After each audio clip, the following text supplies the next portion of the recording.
మాస్టర్లు, గైడ్లు నిజంగా మన చుట్టూ ఉన్నారు అని మీరు అనుకుంటున్నారా? అడిగాడు రుద్ర.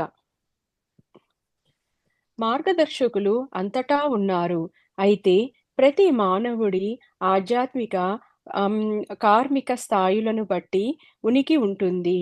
ఎవరైతే వృద్ధాత్ములై ఉన్నత ఆత్ములై ఉంటారో వాళ్ళ చుట్టూ పరిణామపరంగా ఎంతో అభివృద్ధి చెందిన ఆత్మలు ఎల్లప్పుడూ వారిని గైడ్ చేస్తూ ఉంటాయి. చూడండి, అందరికీ మార్గదర్శకులు అనే వాళ్ళు ఉంటారన్నమాట. కాకపోతే మన ఒక ఆమ్, ఆమ్, ఆధ్యాత్మిక అండ్ కార్మిక స్థాయిలను బట్టి ఉంటారంట ఎంతమంది ఉండేది ఏంటి అని చెప్పేసి. అంటే ఇప్పుడు చాలా ఎన్నో జన్మలు ఇట్లా ఎత్తిన వాళ్ళని వాళ్ళు వృద్ధాత్మలు అంటారనమాట. అలాంటి వాళ్ళ చుట్టూ ఎన్నో ఆత్మలు ఉంటాయంట వాళ్ళని గైడ్ చేయడానికి. ఒక పిల్లవాడు మొదటి తరగతిలో చేరినప్పుడు ఎలాగైతే వాడికి తగిన టీచరే గైడ్ చేస్తాడో, ఎవరైతే మాస్టరు డిగ్రీ లేదా పిహెచ్డి చెయ్యాలని అనుకుంటున్నారో వాళ్ళకి తగినట్లు ట్యూటరే ఉంటాడు కదా. ఎలా అయితే మనకి చిన్న పిల్లలు చూడండి, ఫస్ట్ లో మనము యూకేజీ ఎల్కేజీ చదివేటప్పుడు వాళ్ళకి టీచర్ అనే వాళ్ళు ఎవరో ఒకరు గైడ్ చేస్తూ ఉంటారు కదండి. అలాగే ఒక డిగ్రీనో పిహెచ్డినో చేసే వాళ్ళకి వాళ్ళ స్థాయిని తగినట్లు వాళ్ళకి అలాంటి ట్యూటర్స్ ఉంటారనమాట. అలాగే మనకు కూడా గైడ్స్ కూడా అలాగే ఉంటారనమాట. నేను టీచర్లను పోల్చటం లేదు. వారి వారి ప్రత్యేక నైపుణ్యాలను చెబుతున్నాను. ప్రతి వ్యక్తి ఏ భావాలను పొందాలనుకుంటున్నది, ఏమి నేర్చుకోవాలనుకుంటున్నది అన్న దానిని బట్టి కూడా ఆధారపడి ఉంటుంది. చూడండి, మనకి ఏది కావాలో, మనం ఏం నేర్చుకోవాలనుకుంటున్నామో దాన్ని బట్టి మనకి గైడ్స్ వస్తారంట. ఇలా గైడ్స్ మరి కాంతి కార్యకర్తలు బాధ్యత ఎన్నో విషయాల మీద ఆధారపడి ఉంటుంది. చూడండి, ఈ గైడ్స్ మరి కాంతి కార్యకర్తలు అంటే లైట్ వర్కర్స్ అన్నమాట. వాళ్ళ బాధ్యత అంట ఎన్నో విషయాలపై ఆధారపడి ఉంటుందంట. మీ స్థాయిలు మీ గైడ్ మాస్టర్లు నిర్ణయిస్తారు. ఒక్కోసారి జీవిత కాలం అంతా ఒక మాస్టర్ను ఆరాధించి ఆరాధించి సేవ చేసినప్పుడు ఆ మాస్టరు ఆ వ్యక్తి యొక్క అన్ని జన్మలలోనూ భౌతికంగా, ఆధ్యాత్మికంగా పర్యవేక్షిస్తూ ఉంటాడు. ఆధ్యాత్మికంగా ఎదుగుదలకు తోడ్పడుతూ ఉంటారు. చూడండి, మన స్థాయిని బట్టి ఆ గైడ్స్ ఉంటారు. కానీ ఒక్కొక్కసారి ఒకే మాస్టరు మనకి ఆ జీవితకాలం అంతా ఆయన్నే చూసుకుంటారంట. లేకపోతే కొన్ని జన్మల పాటు ఆయన్నే చూసుకుంటూ ఉంటాడంట, మనం ఆధ్యాత్మికంగా భౌతికంగా అంతా కూడా ఎదగడానికి అన్నమాట. ఈ జన్మలో నువ్వు నువ్వు అతడు లేదా ఆమె గురించి కనీసం విని ఉండవు, చూసి ఉండవు. కానీ నీ మాస్టర్లు ఎప్పుడూ నీతోనే ఉంటారు. ఎలాగైతే ఒక తల్లి తన శిశువు గర్భంలో ఉన్నా లేదా బయటపడి రోజులు శిశులుగా ఉన్నా లేదా 60వ పుట్టినరోజు ఉన్న మానసిక వికలాంగుడైన ఎలా పోషించినా ఆమ్, ఇచ్చి కనిపెట్టుకొని ఉంటుందో, అలా దానికి 1000 రెట్లు ఒక మాస్టరు ప్రేమ తన రక్షణలో ఉన్న వారి పట్ల ఎక్కువగా ఉంటుంది. వారి ప్రేమని చూడండి, ఎలా అయితే ఒక తల్లి తన గర్భంలో ఉన్నప్పుడు ఒక శిశువుని ఎలా కాపాడుకొని వస్తుందో, బయట పుట్టినా కానీ తన బిడ్డ 60 ఏండ్లు వచ్చా కానీ ఆ తల్లి ప్రేమలో ఎలాంటి అరే వీడు పెద్దగైపోయాడు కదా అన్నట్లు ఎలాంటి డిఫరెన్స్ ఉండదన్నమాట. అదే ఆ ప్రేమ, అదే ఆరాటము, బిడ్డను కాపాడుకోవాలి అని చెప్పేసి ఎలా అయితే ఉంటుందో, అలాగే ఈ మాస్టర్లు కూడా మనకి కనిపించకపోయినా కానీ వాళ్ళు ఎప్పుడూ మనతోనే ఉండి మన కోసమని మనకి సహాయం చేయడానికి, మనని గైడ్ చేయడానికి వాళ్ళు ఎప్పుడూ మనతో పాటే ఉంటారంట. అందుకే మనం మన మాస్టర్లు లేదా గురువును బ్రహ్మ, విష్ణు, మహేశ్వరులతో సరిపోల్చుతున్నాము. అంతేకాదు, గురువు సాక్షాత్తు భగవంతుడే. తన శిష్యుడు సాక్షాత్తు భగవత్ స్వరూపంగా మార్చేందే వరకు శ్రమిస్తాడు. చూడండి, ఆ శిష్యుడు కూడా సాక్షాత్తు భగవత్ స్వరూపుడుగా మారేంత వరకు ఆ గురువు అంట శ్రమిస్తూనే ఉంటాడంట. అదే ఒక గురువు లేదా మాస్టర్ యొక్క లక్ష్యము. ఇక నువ్వు ఏమి అనుకోకపోతే నాకు తినడానికి ఏమైనా ఇస్తావా అని అడిగాడంట ఆ ముసలాయన. మామూలుగానే అతడి కలలు అతడికి పెట్టాయి. పిల్లల్ని ఎంతో మిస్ అవుతున్నాడు. ఇప్పుడు రుద్ర గురించి చెప్తున్నారండి. అతనికి ఎప్పుడు రకరకాల కలలు, పీడ కలలు, లేకపోతే రకరకాల భయమైన కలలు ఏవో ఒకటి వస్తుంటాయి కదా! డిస్టర్బ్డ్ కలలు. అలా అతను తన పిల్లల్ని చాలా మిస్ అయితున్నాడంట. నాలుకకు రుచి తెలియటం లేదు. దృష్టిలో ఏ రంగు లేవు. జీవితానికి ఒక లయ, ఒక సంగీతము లేదు. వాళ్ళని ఎంతగా మిస్ అవుతున్నాడు అంటే చావు కూడా అంత బాధగా ఉండదేమో. చూడండి అంతగా వాళ్ళ పిల్లల్ని రుద్ర మిస్ అయితున్నాడంట. నరకం గుర్తొచ్చింది అతడికి. నరకం అంటే ఓ మానసిక స్థితి తప్ప మరి ఏమీ కాదు. మెలకువ వచ్చింది. కళ్ళు ఆ వృద్ధుడి కోసం వెతికాయి. కనిపించలేదు.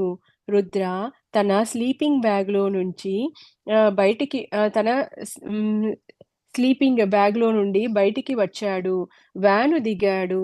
పొలాలు కొ పొలాలు కొన్ని గొర్రెలు తప్ప ఆ వృద్ధుడు కనిపించలేదు. అతడు తన సమీపంలో ఉన్నాడు అనిపిస్తుంది. ఎందుకంటే అతడు పీల్చే పొగాకు వాసన తెలుస్తుంది. రుద్ర ఆహ్, ఉదయించే సూర్యునికి నమస్కరించాడు. ఇంతలో వృద్ధుడు రుద్రాకేసి నవ్వుతూ చూస్తూ, "నువ్వు నిద్రలో చాలా ఇబ్బంది పడుతున్నావు. నాలాంటి నెమ్మదస్తుడికి వింతగా ఉంటుంది. నువ్వు చాలా బరువైన శిలువను మోస్తున్నట్లున్నావు. ఏమీ బాగాలేదు బాబూ. శిలువను మోయడం ద్వారా ఎవ్వరూ మంచిగా మారలేదు. నా సోదరుడు కూడా శిలువను మోసాడు." చూడండి ఈ రుద్ర చాలా పీడకలలతో వాటితో తన పిల్లల గురించి ఆలోచిస్తున్నాడు కదా! నరకం అనేది అది ఏదో మనం స్వర్గము, నరకము అంటాము. కానీ ఆ నరకం అనేది సెపరేట్ ప్లేస్ కాదు. అది ఒక మన మానసిక స్థితే అంట అది. అతని మార్నింగ్ లేసిన వెంటనే ఆ వృద్ధుడి కోసం వెతికాడంట. అతనికి కనిపించలేదు. కనిపించకపోతే మళ్ళీ ఆ వృద్ధుడు అంటే స్మోకింగ్ చేస్తాడంట. ఆ స్మెల్‌ని బట్టి ఆ వృద్ధుడు అక్కడే ఎక్కడో ఉన్నాడు అని చెప్పేసి అతనికి తెలిసిందనమాట. తెలిసి అతను అన్నాడనమాట, "నువ్వు నిద్రలో చాలా ఇబ్బంది పడుతున్నావు. ఒక పెద్ద శిలువనే నువ్వు మోస్తున్నావు. ఆ శిలువను మోయడం వల్ల ఎవరికీ మంచి జరగలేదు నాయనా. నా సోదరుడు" అంటే మేబీ జీసస్ క్రైస్ట్‌ని చెప్తున్నాడనుకుంటాను. "నా సోదరుడు కూడా శిలువను మోసాడు" అని చెప్తున్నాడనమాట. ఆ వృద్ధుడు జీసస్ క్రైస్ట్ గురించి కరెక్టే అండి నేను చెప్పిందైతే. ఆ వృద్ధుడు జీసస్ క్రైస్ట్ గురించి చెబుతున్నాడు అనుకున్నాడు రుద్ర. ఆ వృద్ధుడి ముఖంలో మృదుత్వం, కళ్ళలోని దయ రుద్ర ఒళ్ళంతా పులకరించి కరిగిస్తూ ఉంది. చూడండి అతనిలో ముఖంలో అంత మృదుత్వం ఉందంట. కళ్ళల్లో దయ అంట. అది ఇతని మొత్తము ఒళ్ళంతా పులకరింపచేస్తుందంట. ఇప్పుడు మీకు ఎలా ఉంది బాబూ? అడిగాడు రుద్రాని. బాగానే ఉంది అంటూ నవ్వాడు. రుద్ర నవ్వి వ్యాను లోపలికి వెళ్ళాడు టీ చెయ్యడానికి. నువ్వు చేసే అల్లం టీ తాగితే నేను ఇంకా బాగవుతానులే నవ్వాడు బాబా. రుద్ర వెన్నుముక వెంట గిలిగింతలు పెట్టిన అనుభూతి. వ్యాను దిగి బాబాకి ఎదురుగా నిలబడ్డాడు. నీకు ఎలా తెలుసు నేను అల్లం టీ చేస్తాను అని అడిగాడు రుద్ర. అబ్బాయి, కళ్ళు తెరిచి ఉండు.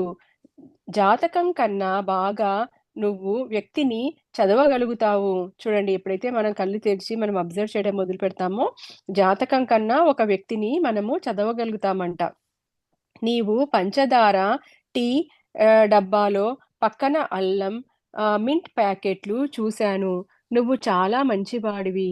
నీ దగ్గరున్న వాళ్ళకు ఇబ్బంది కలుగుతుందని నువ్వు కొన్ని నిర్ణయాలు తీసుకోలేకపోయావు. కానీ వాళ్ళు నీ దయ, సానుభూతిని వాడుకొని ద్వేషంతో, విషయ వాంఛలతో నిన్ను బాధపెట్టారు. ఇది నీ కళ్ళలో నేను చదవగలిగాను. నిన్ను బాధపెట్టే అవకాశం ఎవ్వరికీ ఇవ్వద్దు. నీ మనశ్శాంతికి ఇబ్బంది కలిగించే అవకాశాన్ని ఎవ్వరికీ ఇవ్వద్దు. ఇది నరకాన్ని అడగడమే అవుతుంది. ఆ అధికారాన్ని కేవలం నీ గురువు భగవంతుడికి ఇవ్వు. మరి ఏ వ్యక్తికి ఇవ్వకు. అందరినీ ప్రేమించు. కానీ భగవంతుడిని, గురువును మాత్రమే విశ్వసించు. ఏమీ సందేశించకు ఏమీ సందేహించకు. అలాగే ఏమీ ఆశ్చర్యపోకు. చూడండి చెప్తున్నాడు. అతను ఆహ్, ఎందుకంటే చాలా బాధపడుతున్నాడు కదా! రుద్రాని అతను ఎవరిని ఇబ్బంది పెట్టే వ్యక్తి కాదనమాట. కానీ ఆ ఒక్క తన గుణాన్ని, తన తన దయని, సానుభూతిని తన బంధువులు వాడుకున్నారనమాట. అది వాడుకొని ద్వేషంగాను, విషయ వాంఛలతో తనని బాధ పెట్టారంట. అందుకోసమే బాబా చెప్తున్నాడు, "ఎప్పుడూ నీ మనశ్శాంతిని నువ్వు పోగొట్టుకోవద్దు. అది నరకమే అవుతుంది" అంటున్నారు. ఇది మనకు కూడా అండి యాక్చువల్‌గా మనం రుద్రాక్ష చెప్తున్నాము అని అనుకుంటున్నాం కానీ, మనం కూడా ఎప్పుడు చూసినా వాళ్ళిలా అన్నారు కదా! వీళ్ళిలా అన్నారు కదా! వీళ్ళు మనతో ద్వేషంగా వైపు చేశారు. ఇలా అని చెప్పేసి ఏదో ఒకటి మనము బాధపడుతూ ఉంటామనమాట. వేరే వాళ్ళు చేసిన చూడండి ఎవరి స్థాయిని బట్టి వాళ్ళు అలా బిహేవ్ చేస్తారనమాట. కానీ మనమేం చేస్తాము, వాళ్ళు వాళ్ళ వాళ్ళ ఆలోచన ప్రకారము, వాళ్ళ జ్ఞానం ప్రకారము, వాళ్ళు ఎవరాత్మన వృద్ధాత్మ వాళ్ళ ఆత్మ స్థాయిని బట్టి కూడా వాళ్ళ బిహేవియర్ ఉంటుందనమాట. మనం ఎప్పుడైతే వాళ్ళ దగ్గరికి ఇట్లా వెళ్ళామనుకోండి, వాళ్ళిలా చేశారెందుకు? నన్నిలా నేనేం చేయకపోయినా నన్నెందుకిలా మాట అన్నారు? నాకిలా మోసం చేశారు కదా! ఇలా అని చెప్పేసి మనం మన మనశ్శాంతిని పోగొట్టుకుంటామనమాట. అలా ఆ మనశ్శాంతి పోగొట్టుకోవడం అనేది నరకంతోనే సమానము అంటున్నారనమాట. అందుకోసమే ఆ అవకాశాన్ని ఎవరికీ ఇవ్వకు. నీ గురువుకి, భగవంతుడికి మాత్రమే ఇవ్వు అని అంటున్నాడనమాట. అందరినీ ప్రేమించు. కానీ అందరితో మనం ప్రేమించాలంట. కానీ గురువుని, భగవంతుడిని మాత్రమే మనము సంపూర్ణంగా విశ్వసించాలి అనని అంటున్నారనమాట. దేనికి సందేహించకు. అలాగే ఏమీ ఆశ్చర్యపోకు అని చెప్తున్నారు. అప్పుడప్పుడు దేవుడు, గురువు చాలా బాధ పెడుతారు నిన్ను. దేవుడు, గురువు కూడా ఒక్కొక్కసారి మనల్ని బాధ పెడతారంట. ముఖ్యంగా నువ్వు వారి మీద పూర్తి విశ్వాసం ఉంచినప్పుడు, వారు నీ విశ్వాసాన్ని వమ్ము చేస్తారు. నీ నమ్మకాన్ని ముక్కలు ముక్కలు చేస్తారు. నమ్మకం అనేది చాలా నిండైన పదము. నిజమైన విశ్వాసం చాలా లోతైనది. దేవుడికి లేదా గురువుకి దగ్గర చేస్తుంది. ఎన్నో ఎన్నో మత గ్రంథాల కన్నా, ఆధ్యాత్మిక సిద్ధాంతాల కన్నా విశ్వాసం చాలా గొప్పది. కానీ అబ్బాయి, నేను దేన్ని విశ్వాసం అంటున్నానో, నువ్వు దేని విశ్వాసం అని అనుకుంటున్నావో వాటి మధ్య చాలా వ్యత్యాసం ఉంది. చూడండి అప్పుడప్పుడు గురువు, మనకి దేవుడు కూడా అప్పుడప్పుడు మనల్ని బాధపడతారంట. అది ఎందుకంటే మన విశ్వాసము, మన నమ్మకము ఎలా ఉన్నాయి అని చెప్పేసేసి మనల్ని టెస్ట్ చేయడానికి మాస్టర్స్ ఇక్కడ అదే నేను ఒక విషయం చెప్తున్నానండి. మనల్ని మనకి యాక్చువల్‌గా చాలా టెస్ట్‌లు మనం ఆధ్యాత్మికంగా ఉన్నతంగా ఎదుగుతున్నామనుకోండి, ఎలా అయితే మనం నిత్య జీవితంలో ఒక అబ్బాయి ఫస్ట్ క్లాస్ ఉన్నాడు. ఫస్ట్ క్లాస్ నుంచి 10థ్ క్లాస్‌కి వెళ్ళాలి అనంటే ఫస్ట్ క్లాస్‌లో చదువుకున్న సబ్జెక్ట్స్‌కంతా గూడా ఆ అబ్బాయి ఎగ్జామ్ రాయాలన్నమాట. టెస్ట్ రాయాలి. ఆ టెస్ట్ పాస్ అయితే నెక్స్ట్ సెకండ్ క్లాస్‌కెళ్తాడు. మరి సెకండ్ క్లాస్‌లో ఫైనల్ ఎగ్జామ్స్ రాసి ఆ టెస్ట్‌లో సెకండ్ క్లాస్ టెస్ట్ అయితే అతను అలా ఒక్కొక్క మెట్టు అలా వెళ్తూ ఆ పరీక్షలు పాస్ అయ్యి లాస్ట్ 10థ్ క్లాస్ దాకా చేరుతాడనమాట. అలాగే మనకి ఆధ్యాత్మికంగా ఇక్కడ గూడా మనుషులకందరికి గూడా భూలోకంలో ప్రతిసారి టెస్ట్‌లుంటాయండి. అది మనకి భౌతికమైన టెస్ట్‌లు ఉంటాయి. మనము నిద్రలో ఉన్నప్పుడు, అచేతనావస్థలో ఉన్నప్పుడు కలల్లో గూడా మనకి టెస్ట్‌లనేది జరుగుతాయన్నమాట. ఆస్ట్రల్ టెస్ట్ అంటారనమాట. చూడండి ఎవరైతే మనల్ని మనం ఇంప్రూవ్ చేసుకోవాలి. అరే! ఇప్పుడు నాకు కోపం అనేది చాలా ఎక్కువుంది. కోపాన్ని నేను తగ్గించుకోవాలి అని అనుకుంటున్నాననమాట. తగ్గించుకోవాలి అన్నప్పుడు మనకి మనల్ని రెచ్చగొట్టే వాళ్ళు మనకి ఇంకా కోపం ఎంత కంట్రోల్ చేసుకున్నా గానీ, ఇంకా మనల్ని ఎలాంటి వాళ్ళు ఎదురైతారంటే మనకి మన యొక్క సహనం అనేది ఆహ్, కంప్లీట్‌గా అసలకింక ఓర్చుకోలేము అన్నంతగా మనల్ని టెస్ట్ చేస్తారనమాట. అంతగా మనల్ని రెచ్చగొడతారనమాట. ఆ సమయంలో ఒక్కోసారి మనం ఫెయిల్ అయితాం. చాలా మంది ఫెయిల్ అయితారండి. నేను గూడా ఎన్నో సార్లు అలా ఫెయిల్ అయ్యాను. ఫెయిల్ అయినా కానీ అప్పుడు ఓకే. నేను ఈరోజు ఎదురు వాళ్ళు వీళ్ళు నన్ను ఒక మాట అన్నారు. నేను వెంటనే కోపం తెచ్చుకున్నాను. కానీ నెక్స్ట్ టైమ్ నేను కోపం తెచ్చుకోకూడదని మనం నెక్స్ట్ టైమ్‌కి కొంచెం అలర్ట్ అయితామనమాట. అలా ఈ జీవితం అనేది నిత్య పాఠాలు జరుగుతూ ఉంటాయన్నమాట. ఎప్పుడైతే మనము ఆ కోపాన్ని మనము జయిస్తామో, అంతవరకు మనకి కోపం అనే వాళ్ళే మనకి అలాంటి వాళ్ళే మన దగ్గరికి వస్తూ ఉంటారనమాట. మనల్ని ఇబ్బంది పెడుతూ, మనల్ని బాధ పెడుతూ, మనల్ని ఏదో మనం ఎంత సహనంతో ఉన్నా మనల్ని ఏదో ఒక మాట అంటూ. అలా గురువులు గూడా మనల్ని టెస్ట్ చేస్తూ ఉంటారనమాట ఎప్పటికప్పుడు. ఇంకా నెక్స్ట్ లెవెల్ ఏమంటే నువ్వు ఆధ్యాత్మికంగా ఒక లెవెల్ వచ్చిన తర్వాత నీకు ఫిజికల్ కన్నా కానీ యాస్ట్రల్‌గా గూడా టెస్ట్‌లు పెడతారనమాట. నీ కళ్ళల్లో టెస్ట్ ఒస్తుందనమాట. సపోజ్ ఇప్పుడు కొంతమందికి ఎలా వస్తుందంటే, ఒక మ బంగారపు మూట అనమాట. ఆ మూట అక్కడ పడి ఉంటుందనమాట. ఎవరో వెళ్తూ, వెళ్తూ ఉంటారు. ఆ మూట ఒక 10 మూటలు పట్టుకొనుంటారు. ఒక మూట పడిపోతుందనమాట. పడిపోతే నువ్వు కలలో ఉంటావు. కలలో ఉన్నప్పుడు ఆ వ్యక్తి అలా నీకన్నా కొంచెం ముందు ఎళ్ళిపోతూ ఉంటాడనమాట. అతను అబ్జర్వ్ చేసింటాడు. నువ్వుంటావు. ఆ మూటని ఇప్పుడు ఆ బంగారు మూటననేదాన్ని నువ్విప్పుడు తీసుకొని నువ్వంతకు నువ్వే పెట్టుకుంటావా? లేకపోతే ఆ అబ్బాయికి వెళ్ళే వ్యక్తికి ఇస్తావా అనేసి. అతను చాలా దూరం ఎళ్ళిపోయాడు. కానీ నువ్వేమనుకుంటావు? అతను ఎలాగో ఎళ్ళిపోయాడు కదా! ఇది నేనే పెట్టుకుందామా అని చెప్పేసి అనుకుంటావనమాట. ఇక్కడే నీకు యాక్చువల్ టెస్ట్ స్టార్ట్ అయితుందనమాట. అతను ఆ బంగారు మూటను నువ్వు పెట్టుకొని నువ్వు ఉపయోగించుకుంటావా? లేకపోతే నువ్వు ప్రయత్నిస్తావా? ఇప్పుడు ఆ అబ్బాయిని వెంటనే ఎట్లాగో ఒకలాగా పట్టుకోవడానికి ప్రయత్నించి వాళ్ళకి ఇస్తావా? లేపోతే అక్కడ గూడా ఉంటుంది కదా! ఎవరో ఒకరు ఎవరైనా ఇక్కడి నుంచి వెళ్లారా అని కనుక్కోవడం కానీ, ఇది ఎవరైనా ఇక్కడ మిస్ అయిందా అని చెప్పేసి అడిగారా అండి అని పక్కన వాళ్ళని అడగడం కానీ, ఏదో ఒకటి చేస్తాం గదా! ఇలా టెస్ట్‌లనేవి మనకి ఫిజికల్ వరల్డ్‌లోనూ జరుగుతాయి. యాస్ట్రల్ వరల్డ్‌లో గూడా జరుగుతాయండి. సో, ఇక్కడ అదే చెప్తున్నారనమాట మనకి. ఎన్ని గ్రంథాలు, ఆధ్యాత్మికలు ఇవన్నీ మనము చదివినా కానీ, మన ఒక విశ్వాసాన్ని మనల్ని ఎప్పుడూ మనకి పరీక్షలు జరుగుతూ ఉంటాయంట మనకి. వృద్ధుడు తాను పొగాకు పీల్చడానికి ఉపయోగించే చిల్లంను వెలిగించి గాఢంగా పీల్చాడు. చిన్నగా నవ్వి చిల్లంను రుద్రాకి అందించాడు. రుద్ర దాన్ని అందుకొని గాఢంగా పీల్చాడు. వెచ్చటి పొగ శరీరంలోకి ప్రయాణించింది. పొగాకు పొగాకు తియ్యటి రుచి నాలుకకు తగిలింది. "వెళ్లి టీ తీసుకురా." 2 రకాల విశ్వాసాల గురించి చెబుతాను. ఒకటి అసలైన వజ్రం లాంటిది. రెండోది మొదటి దానినంత ఆనందంగానూ ఉంటుంది. ఇప్పుడు ఒక ముసలాయన ఈ వృద్ధురాకు చెప్తున్నాడనమాట. "వెళ్లి టీ తీసుకురా. నీకొక 2 విషయాలు నేను చెప్తాను" అని చెప్పేసి. వజ్రం ఎన్నటికీ పగలదు. గాజు ముక్క మాత్రం బద్దలవుతుంది. చూడండి ఒకటేమో వజ్రంతో కంపేర్ చేశాడు. ఇంకోటేమో గాజు ముక్కతో కంపేర్ చేశాడనమాట. టీ తయారు చేస్తుండగా రుద్రాకి ఉన్నట్లుండి తన విదేశీ పర్యటనల గురించి గుర్తుకు వచ్చింది. అమెరికా, సింగపూర్, శ్రీలంక, దుబాయ్ వగైరా.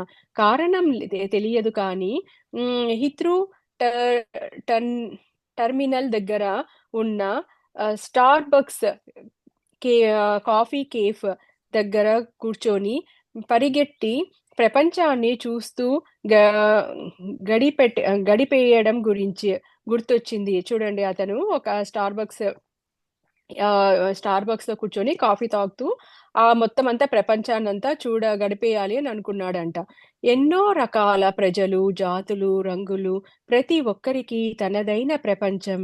ఇంతలో తాను వియాతో గడిపిన రోజులు గుర్తుకు వచ్చాయి.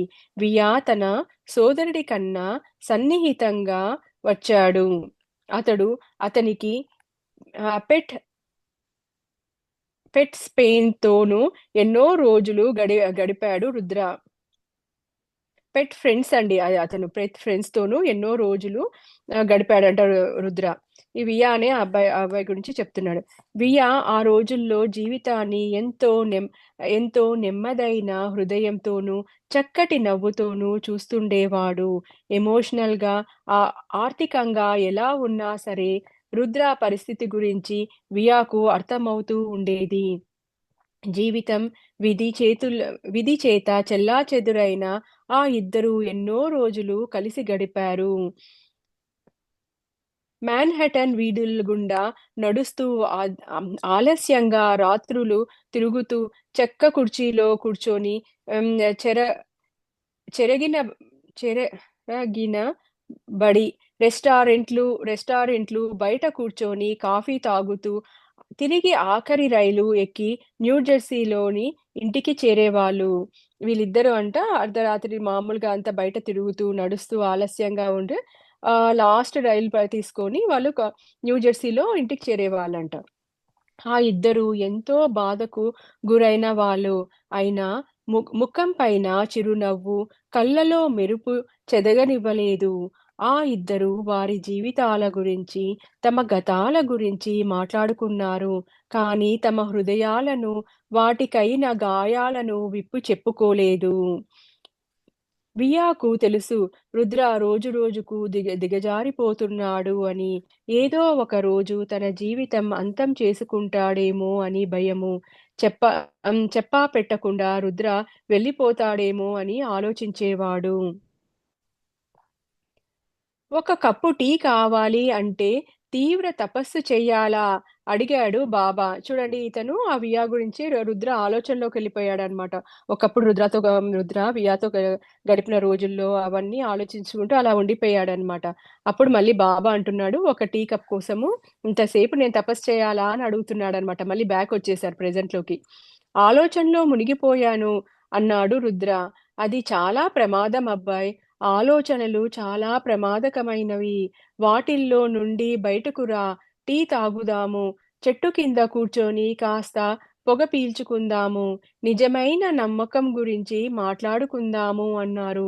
చూడండి ఇక్కడ రుద్ర ప్రెజెంట్ టెన్స్‌లో ఉండట్లేదు కదా! తన పాస్ట్‌లో గతంలో జరిగిన బాధ గురించి, అనుభవాల గురించి గుర్తు చేసుకుంటున్నాడనమాట. అందుకోసమే బాబా చెప్తున్నాడనమాట. "అలా ఆలోచనలోకి వెళ్ళిపోకు. అది చాలా ప్రమాదకరమైంది" అని చెప్తున్నాడు. నీకు తెలుసా ఎన్ని రకాల విశ్వాసాలు ఉన్నాయి? స్వర్గ నరకాల గురించి ఎన్ని పరిధులు ఉన్నాయో అని అని ఆహ్, అన్నీ ఉన్నాయి. ఉదాహరణకు స్వర్గానికి వెళ్ళే వాళ్ళ సంగతి తీసుకో అన్నాడు బాబా. స్వర్గం అనే ప్రదేశం నిజంగా ఉందా? మధ్యలో మధ్యలో అడ్డు తగిలాడు రుద్ర.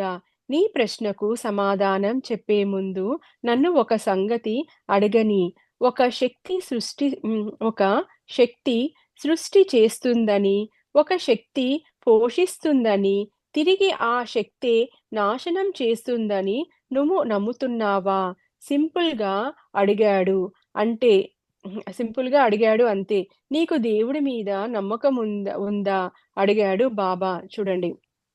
స్వర్గం గురించి చెప్పబోతుంటే రుద్ర మధ్యలో అడిగాడనమాట. అడిగేసరికి నీకు ఒక సృష్టించే ఒక శక్తి, దాన్ని పోషిస్తున్న ఒక శక్తి, మళ్ళీ దాన్ని నాశనం చేసేది, ఇవన్నీ ఒక శక్తులున్నాయని నువ్వు నమ్ముతున్నావా అని అడుగుతున్నాడనమాట. అవును అన్నట్లు తల ఊపాడు రుద్ర. విశ్వాసాలు గె ఆహ్, విశ్వాలు, గెలాక్సీలు, గ్రహాలు, నక్షత్రాలు, డైనోసార్లు, మానవులు, చీమలు, అమీబాలు, వాటి సృష్టి అన్నిటి వెనుక ఓ శక్తి ఉందని బలంగా నమ్ముతున్నాడు రుద్ర. అయితే నువ్వు దేవుణ్ణి నమ్ముతావు. అలాంటప్పుడు నీ నీకు దేవుడు పక్షపాతి కాడని, అన్యాయపరుడు కాడని, మతి భ్రమించిన వాడు కాదని కూడా నమ్మకం ఉండాలి కదా! మంచిది. నీకు దేవుడి మానసిక స్థితి పట్ల నమ్మకం ఉంది. అంటే నీకు పూర్ణ పునర్జన్మల మీద కూడా నమ్మకం ఉండాలి అని అడిగాడు బాబా. చూడండి ఇవన్నీ మనకి ఇవి అన్ని యూనివర్స్‌లు, గెలాక్సీస్, గ్రహాలు, ఈ డైనోసార్స్ కానీ, చిన్న అమీబా కానీ ఇవన్నీ ఏదో ఒక శక్తి దీన్ని అన్నిటిని సృష్టిస్తుంది, నడిపిస్తుంది అని చెప్పేసి నువ్వు అనుకున్నప్పుడు దేవుడు ఎప్పుడూ పక్షపాతి కాదు, అన్యాయం చేస్తాడు అని నువ్వెప్పుడు అనుకోవు కదా! అని చెప్పేసి అంటున్నాడనమాట. దేవుడి మీద నమ్మకం ఉన్నంత మాత్రాన మీరు చెప్పే వాటన్నిటిని నమ్మాలని ఆహ్, నమ్మాలని ఉందా? అడిగాడు రుద్ర. కానీ నువ్వు దేవుడిని నమ్మితే పునర్జన్మ మీద కూడా నమ్మకం ఉండాలి కదా! అడిగాడు బాబా. నువ్విప్పుడు దేవుడిని నమ్మావంటే పునర్జన్మ మీద నమ్మకం ఉండాలి కదా! అని అడిగాడంట. ఎందుకు బాబా? రుద్ర ప్రశ్నించాడు. అబ్బాయి, పునర్జన్మల మీద నీకు నమ్మకం లేకపోతే నీ దృష్టిలో దేవుడు మంచివాడు కాదనమాట. ఎందుకంటే ఏ కారణం వల్ల కొంతమంది పిల్లలు వీధిలో పుట్టి, పెరిగి అన్నం, నీళ్ళు లేక బా హ్మ్, భద్ర బ్రతకడానికి కష్టపడుతున్నారు. మరి కొంతమంది అన్ని సౌకర్యాలు, హంగులతో బ్రతుకుతూ ఉన్నారు. నీకు పునర్జన్మల మీద నమ్మకం లేకపోతే ఎందుకు కొందరు గుడ్డివాలిగా, కుంటివాలిగా, మూగా, చెవిటి, మానసికంగా ఎదిగిన మానసికంగా ఎదగని వాళ్ళుగా పుడుతున్నారు. కొందరు మంచి ఆరోగ్యంతో పుడుతున్నారు. నిజానికి చాలా మటుకు దేవుడు పూర్తి ప్రణాళికను ఎవ ఎవరిది వారికే వదిలిపెడుతున్నాడు. మనం ముందు దీన్ని చర్చిస్తాము. చూడండి అడుగుతున్నారనమాట. నువ్వు దేవుడిని నమ్మితే పునర్జన్మలను గూడా నమ్మాలి. ఎలా అయితే కొంతమంది అన్నము, నీళ్లు లేకుండా రోడ్లలో అలా బీద వాళ్ళ ఇళ్లలో పుట్టడము, రోడ్ల మీద పుడుతున్నారో, అలాగే కొంతమందేమో చాలా సౌకర్యాలు, హంగులతో మంచి రిచ్ ఫ్యామిలీలో పుడుతున్నారనమాట. ఎందుకు కొంతమంది గుడ్డివాళ్ళుగా, మూగవాళ్ళుగా ఇలా పుడుతున్నారు, మానసిక వికలాంగులుగా. కొంతమంది అన్నీ బాగుండి మంచిగా ఆరోగ్యంగా బాగా పుడుతున్నారు. ఇదంతా ఎవరి ప్రణాళిక బట్టి మనం పుట్టేటప్పుడు మన సోలే డిసైడ్ చేసుకుంటుందంట అండి అది అసలకైతే. నేను ఈ కర్మలు చేశాను, ఇప్పుడు పాప కర్మలు చేశాను కాబట్టి నేను ఈ పాప కర్మలు పోవాలి అనంటే ఒక జన్మ అనేది గుడ్డివాళ్ళుగానో, కుంటివాళ్ళుగానో ఏదో ఒకటి దాన్ని పోగొట్టుకోవడానికి మనమే మన సోలే డిసైడ్ చేసుకుంటుందనమాట. కొంతమంది చాలా పుణ్యకర్మలు చేసుకున్న వాళ్ళు దాన్ని అనుభవించడానికి ఇలా మంచి రిచ్ పీపుల్ ఇళ్లలో అలా పుట్టడం అనేది జరుగుతుందనమాట. మనము ముందు దీన్ని చర్చించుకుందాము అని అంటున్నాడు. ఎందుకు కొందరు జీవితాంతం ఒంటరిగా, దయనీయంగా, పేదరికంలో హింసను అనుభవిస్తూ గడిపేస్తున్నారు. కొందరేమో జీవితాన్ని స్వర్గ సమానంగా జీవిస్తున్నారు. ఎందుకు కొందరు రాత్రంతా ముక్కుతూ, మూలుగుతూ గడుపుతున్నారు. కొందరు దూతల్లా నిద్రపోతున్నారు. క్లుప్తంగా చెప్పాలి అంటే ఎందుకు తేడాలు? కాబట్టి ఎందుకీ తేడాలు? కాబట్టి నువ్వు ఏదో ఒకటి తేల్చుకోవాలి. దేవుడు లేదా అని, ఏ ఏ చట్టము, ఏ అన్యాయము లేవు అని. ఈ అనుమానాలు అన్నీ కరెక్టే అని అయినా ఒప్పుకోవాలి. లేదా దేవుడు ఉన్నాడని, అతడు అన్యాయస్తుడు కాడు అని, ఆ అస్ ఆ అసమానతలు వెనుక ఓ అర్థం ఉందని, వాటికి తర్కబద్ధమైన ముగింపు పునర్జన్మ సిద్ధాంతమేనని ఒప్పుకొని తీరాలి కదా! అన్నాడు బాబా. చూడండి ఏ విధంగా అయితే కొందరికేమో అన్నీ మంచి జరుగుతాయి. కొందరికేమో ఇలా కష్టాలు పడుతూ ఉంటారు. కానీ మనము ఇప్పుడు నువ్వు ఏదో ఒకటి డిసైడ్ చేసుకో. ఒకటేమో దేవుడు ఉన్నాడన్నా డిసైడ్ చేసుకో. లేకపోతే లేదు అని చెప్పేసి. దేవుడు లేదు అన్నప్పుడు న్యాయము, ఏ చట్టాలు ఇవన్నీ ఏమి అసమ్మతి ఈ డిఫరెన్సెస్ ఇవన్నీ కూడా కరెక్టే అని చెప్పేసి అనుకుంటామనమాట. ఇప్పుడు ఈ దేవుడు ఉన్నాడు అనుకున్నప్పుడు వీటన్నిటికి ప్రతి డిఫరెన్స్‌కి మధ్య ఏదో ఒక కారణం ఉంది. బలమైన కారణం ఉంది. కర్మ సిద్ధాంతం అనేది ఉంది. పునర్జన్మ సిద్ధాంతం అనేది ఉంది అని చెప్పేసి నువ్వు ఒప్పుకోవాలి అని చెప్తున్నారనమాట. ఎందుకు? రుద్ర ప్రశ్నించాడు. ఓకే. ఇంకొంచెం టీ ఇవ్వు చెప్తాను. పునర్జన్మ అనేది మన పరిణామ క్రమంలో అనే నిచ్చెనలో మనల్ని పైకి తీసుకెళ్ళడానికి కావలసిన అన్ని అనుభవాలని అనుభవించేలా చేసి, మన అపరిష్కృతంగా ఉన్న విషయాలను పరిష్కారం చెయ్యడం కోసం ప్రకృతి అమలు పరుస్తున్న పద్ధతి. చూడండి ఈ పునర్జన్మ అనేది ఒక నిచ్చెనతో పోల్చారనమాట. ఎలా అయితే ఒక స్టెప్ నుంచి ఇంకొక స్టెప్ మనము అలా వెళ్తూ ఉంటామో, మన అభివృద్ధి కూడా అలాగే జరుగుతూ ఉంటుందన్నమాట. ఈ విధంగా పునర్జన్మ లేకుండా మన కర్మలను, మన భవిష్యత్ సంఘటనలను ఆహ్, పండించుకోలేము. చూడండి మనము ఎప్పుడైతే ఈ పునర్జన్మ అనేది లేకపోతే, మనము ఫ్యూచర్‌లో జరిగేది మన కర్మలను వీటిని దేన్ని పండించుకోలేమంట. అంటే డెవలప్‌మెంట్ అనేది ఉండదనమాట ఈ పునర్జన్మ లేకపోతే. ఎందుకు కొందరు ధనవంతులుగా పుడుతున్నారు, కొందరు పేదగా, కొందరు మేధావులుగా, అదృష్టవంతులుగా, తెలివితేటలు లేకపోయినా రాణిస్తున్నారు. చూడండి ఇది గూడా చాలా నిజము. ఇప్పుడు పెద్ద పెద్ద కంపెనీస్‌లో చాలా హై పోస్ట్‌లో కొంతమందుంటారనమాట. వాళ్ళనుకుంటాం అరే! వీళ్ళకి ఏమి టాలెంట్ లేదు. ఊరికే అంత హై పొజిషన్‌కి ఎట్లెళ్ళిపోయారో ఏంటో అసలు అని అనుకుంటామనమాట. కొందరికేమో మంచి టాలెంటు అన్నీ ఉంటాయి అసలకైతే. కానీ వాళ్ళు మామూలు పొజిషన్‌లో ఉంటారనమాట. కొందరు అద్భుతమైన ప్రజ్ఞతో పుట్టిన సరైన గుర్తింపు లేక దయనీయంగా కాలం గడుపుతూ ఉంటారు. ఇదంతా దేవుడి డీఎన్ఏలో లేదు. దేవుడు ఎవ్వరిని ప్రత్యేకంగా అభిమానించటం లేదు. ఉదాహరణకు చెబుతున్నాను విను. నువ్వు ఎన్నో ఔట్‌డోర్ గేమ్స్ ఆడి ఉంటావు కదా!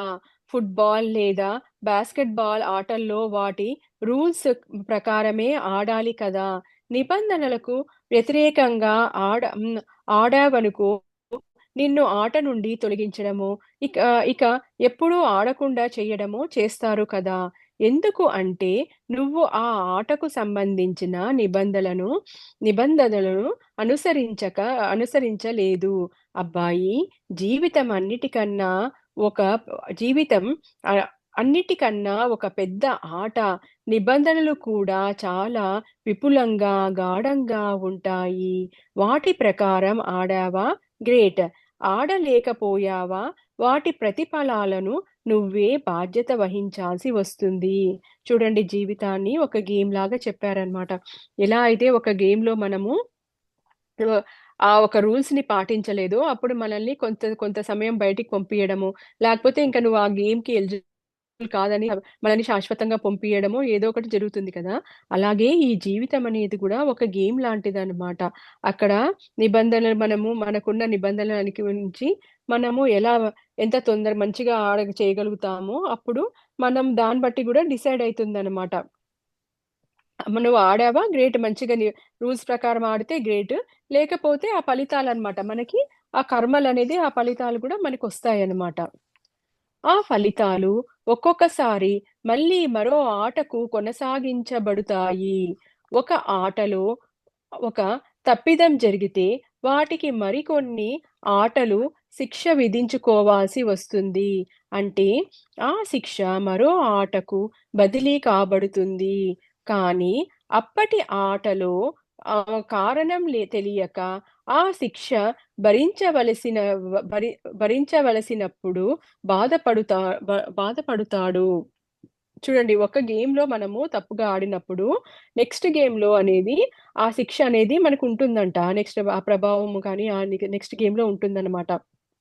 మనకి ఆ కారణం తెలియనప్పుడు, అరే! మనం ఎందుకు ఇలా అనుభవిస్తున్నాము అని మనకెందుకు అని చెప్పేసి తెలియనప్పుడు మనం బాధపడతామంట. ఆటను నిందిస్తాము. నియమాలను నిర్ణయించే వాళ్ళుంటారు. వారికి అన్నీ తెలుసు, అన్నీ గుర్తుంటాయి. అలా అని పునర్జన్మలు కేవలం శిక్షలు, జరిమానాలు కాదు. ఇదంతా ఈ బ్రహ్మాండ సృష్టిలో, ఈ కర్మ పరంపరలో ఓ చిన్న భాగం మాత్రమే. ఇది చాలా బాగా ఎక్స్‌ప్లెయిన్ చేశారు చూడండి. ఈ క్వెషన్ నాకు కూడా చాలా ఉండేది. ఈ దేవుడనేవాడు ఎందుకు మనల్నందరిని పుట్టించాడు? ఎందుకు ఇలా మనమందరం ఇక్కడ పుట్టడం ఏంటి? మళ్ళీ ఈ టెస్ట్‌లేంటి మనకి? ఇవన్నీ ఎందుకు నేర్చుకోవాలి మనము? ఆయనేమో అక్కడ పైనున్నాడు అసలకైతే మనమంతా ఈ బాధలు ఈ భూలోకంలో వచ్చి ఎందుకు ఈ బాధలు పడాలి? మళ్ళీ మనమంతా ఈ స్వర్గానికి వెళ్ళాలి అని అనుకుంటాము. ఇక్కడ వీటినన్నీ మనము ఈ ట్రైనింగ్ అంతా తీసుకొని మనం అన్నీ జయించి మళ్ళీ వెళ్ళడం ఇలా ఎందుకు అని అనుకునేదాన్ననమాట.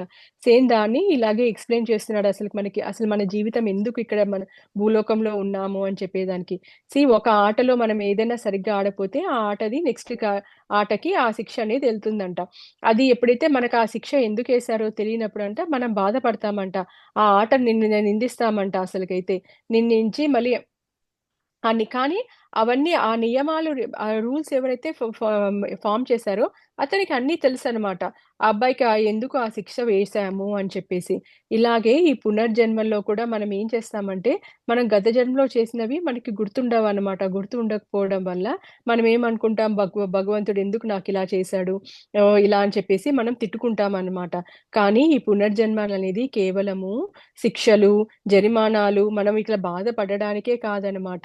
ఇదంతా ఈ బ్రహ్మాండ సృష్టిలో ఒక కర్మ ప్రప ఒక పరంపర అనమాట. ఇది ఒక అలా యూనివర్స్‌లో ఒక భాగం అన్నమాట ఇదంతా గూడా, ఈ గేమ్ అంతా గూడా.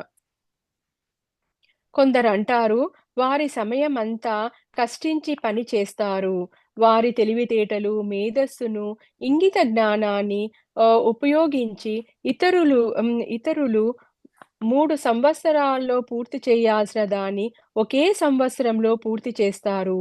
కాబట్టి అది 5 సంవత్సరాల కోర్స్ అయితే వీరు తమ కఠిన పరిశ్రమ వల్ల మేధస్సు ద్వారా దానిని 3 సంవత్సరాల లోపలే పూర్తి చేస్తారు.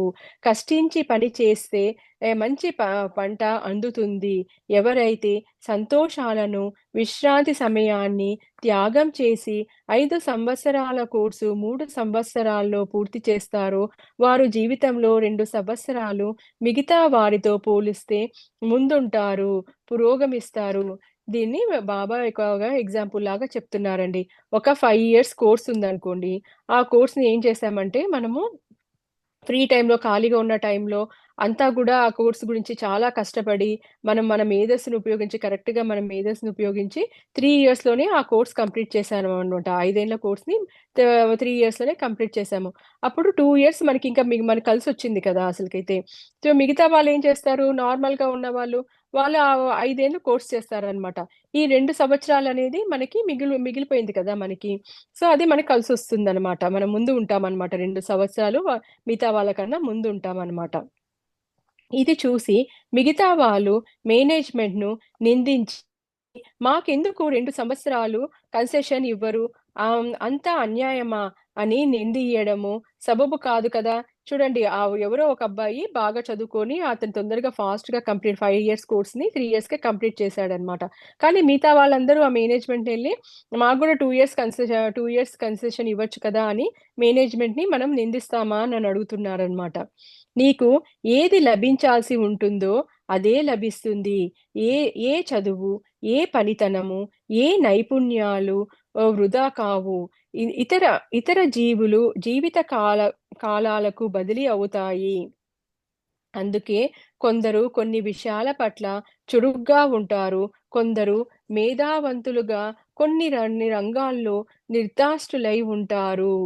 ఆర్ట్స్, సైన్స్, సాంకేతికత, వంటలు, తోట పని, డ్రైవింగ్ ఇలా ఎన్నో విషయాలలో ఎన్నో జీవిత కాలాలు కృషి చేసి ఉంటారు. ప్రయత్నం ఎప్పుడూ వృధా కాదు. ప్రకృతి మన ప్రయత్నాన్ని, మన భావాన్ని ఉద్దేశాల్ని గమనిస్తుంది. ఈ జీవితకాలం ఈ జీవిత కాలంలో కాకపోతే వచ్చే జీవిత కాలంలోనైనా ల లబ్ధి పొందుతావు. చూడండి ఏ విధంగా అయితే మనం ఏమి చదువుకున్నా, మనము ఏ పని చేయాలి అవన్నీ ఇవన్నీ ముందుగానే మనకి నిర్దేశించబడి ఉంటాయంట. ఎందుకంటే మనం ఈ జీవిత కాలంలో ఏదో ఒకటి ఇప్పుడు సపోజ్ నేను సంగీతం నేర్చుకుంటున్నాను, డాన్స్ నేర్చుకుంటున్నాను, ఏదో ఒకటి నేర్చుకుంటున్నాననమాట. కొంతమంది చూడండి పుట్టడంలోనే వాళ్ళు అసలు డాన్స్ ఎంత చక్కగా చేస్తారో సంగీతం అసలు బయట ఎక్కడ నేర్చుకోకపోయినా వాళ్ళు ఎంత బాగా పాటలు పాడుతూ ఉంటారో, వాళ్ళకి బై బర్త్ ఆ టాలెంట్ వస్తుందనమాట. కొంతమంది చూడండి అసలకైతే పుట్టడంలోనే మ్యాథ్ జీనియస్ గాను, లేకపోతే సైన్స్ గాను అలా వాళ్ళకి బర్త్‌లోనే వచ్చేస్తుందనమాట. అరే! వీళ్ళకెలా వచ్చింది ఇంత అని అనుకుంటాం కదా! వాళ్ళు ఇంత టాలెంటెడ్‌గా వీళ్ళెలా ఉన్నారు చిన్నప్పటి నుంచే అని చెప్పేసేసి. అదెందుకంటే వాళ్ళంత ముందు జన్మల్లో వాళ్ళు దాని గురించి విపరీతమైన కఠిన సాధన చేసింటారనమాట. ఎన్నో సంవత్సరాలు వాళ్ళు నేర్చుకొని ఉంటారనమాట. అందుకోసమే ఈ జన్మలో పుట్టిన వెంటనే వాళ్ళకి ఆ టాలెంట్ అనేది బై బర్త్ వచ్చేస్తుందనమాట వాళ్ళకి. ప్రకృతి కొంతమందికి మాత్రమే ఉచిత బహుమతిని ఇవ్వదు. మనకి అదేమనుకుంటాము, అరే! వాళ్ళేమో అంత తెలివైనోళ్ళు, మనకంత తెలివి లేదు. వాళ్ళంత ఫాస్ట్‌గా గ్రాస్ప్ చేస్తున్నారు. దేవుడెందుకు నన్నిలా డల్‌గా పుట్టిచ్చాడు. వాళ్ళేమో అంత బాగా పుట్టారు. వాళ్ళకేమో అంత జ్ఞాపక శక్తి బాగుంది. వాళ్ళకి ఇంత బాగా అసలింత ఫాస్ట్‌గా క్యాచప్ చేసుకుంటారు అని అనుకుంటాం కదా! కానీ వాళ్ళు అంతకు ముందు జన్మలో దాని గురించి ఎంతో సాధన చేసుంటారనమాట. సాధన చేసి ఈ జన్మలో చేశారు. మనం మరి లాస్ట్ జన్మలో మనం అంత సాధన చేయకుండా, ఈ జన్మలో మాత్రం మనం హైలీ టాలెంటెడ్‌గా లేకపోతే మనం మంచి ఉన్నత స్థాయిలో ఉండాలి.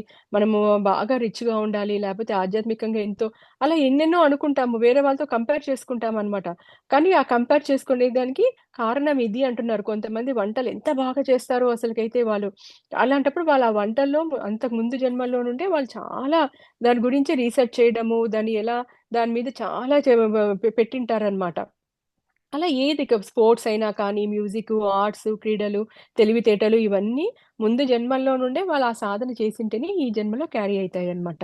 అలా అని ఎవరికి బహుమతులు ఇవ్వడము, ఇంకొకరికి ఇవ్వకుండా పోవడం అనేది ప్రకృతి ఎప్పుడూ అలా చెయ్యదనమాట. ఇస్తే అందరికీ ఇస్తుంది, లేకపోతే ఎవరికీ ఇవ్వదు. అందరికీ ఇవ్వమ అందరికీ ఇవ్వనైనా ఇస్తుంది, లేకపోతే ఎవరినైనా సంపాదించుకోవచ్చు. అందుకే పునర్జన్మ చాలా ముఖ్యమైనది. ఎవరైనా చేసే ఏ మంచి పని అయినా గమనించపడకుండా ఉండడం లేదు. అలాగే ఒక చెడు ఆలోచన గాని, చెడు పని కానీ చెయ్యబడకుండా చేయపడకుండా లెక్ లెక్కకు రాకుండా ఉండడం లేదు. బ్యాలెన్స్ షీట్ మీ ఆత్మలలో ఉంటుంది. చూడండి, మనం చేసే ప్రతి ఆలోచన, ప్రతి భావము, ప్రతి పని అనేది రికార్డ్ అయితూనే ఉంటుందనమాట.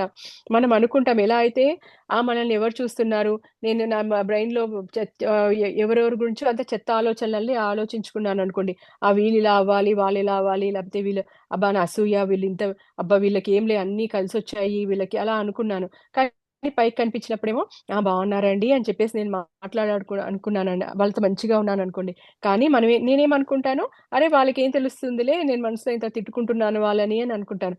కానీ ప్రతి ఆలోచన, మన భావాలు, మనం చేసే చేష్టలు అన్నీ రికార్డ్ అయి ఉంటాయన్నమాట. అది ఎక్కడో ఉండదనమాట. మన బ్యాలెన్స్ చిట్టా అనేది మన ఆత్మలోనే రికార్డ్ అయి ఉంటుందంట. మనము గురువులం అనమాట. అందుకో చెప్తున్నారు. అది ఎవరో రాయరు, చిత్రగుప్తుడు రాస్తాడు, ఎవరో చూస్తుంటారు అని అనుకుంటాం కదా! లేదంట.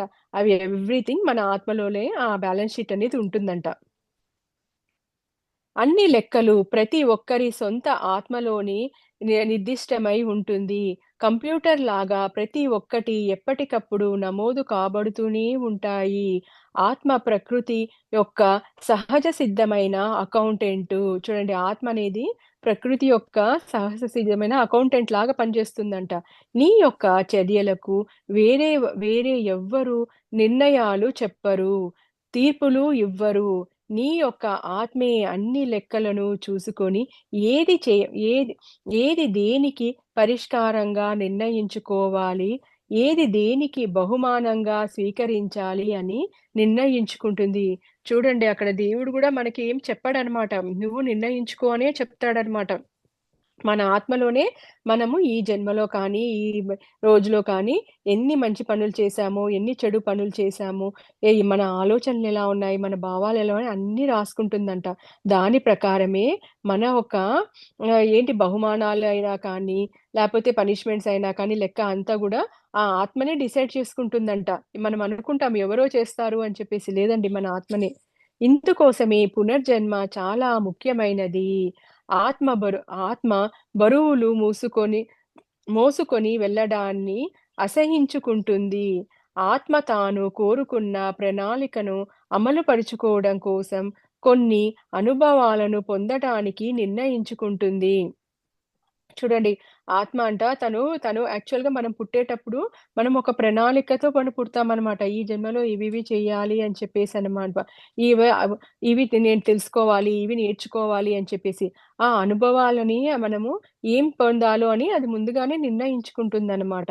అంతేకానీ ఎవ్వరూ నిన్ను కాల్చడానికో, వేయించడానికో ఎదురు చూడటం లేదు. చూడండి, మనం ఏమనుకుంటాం, నరకంకెళ్ళినాక నేను ఇన్ని పాపాలు చేశాను, నన్ను అక్కడ కాలుస్తారు, అట్లా ఎవ్వరు ఎదురు చూడరంట. అంతా మన ఆత్మనే డెసిషన్ తీసుకుంటుందంట. స్వర్గం, నరకం అన్నవి ఎవరి ఆత్మ వారి పట్ల తానే నిర్ణయించుకుంటుంది. సరే, మనం మళ్ళీ నువ్వు ప్రేమతో తయారు చేసే టీని తాగి కాస్త ఆహ్, కాస్త పైన పొగ పీల్చుకుందాము. హహహా! అని బాబా నవ్వాడంట. చూడండి, స్వర్గము, నరకము అనేది ఎక్కడో వేరే సెపరేట్‌గా లేవు. ఎవరి ఆత్మని ఆ ఆత్మని నిర్ణయించుకుంటుంది అని చెప్తున్నారు. ఇంతటితో ఈరోజు స్టాప్ చేస్తామండి సెషను.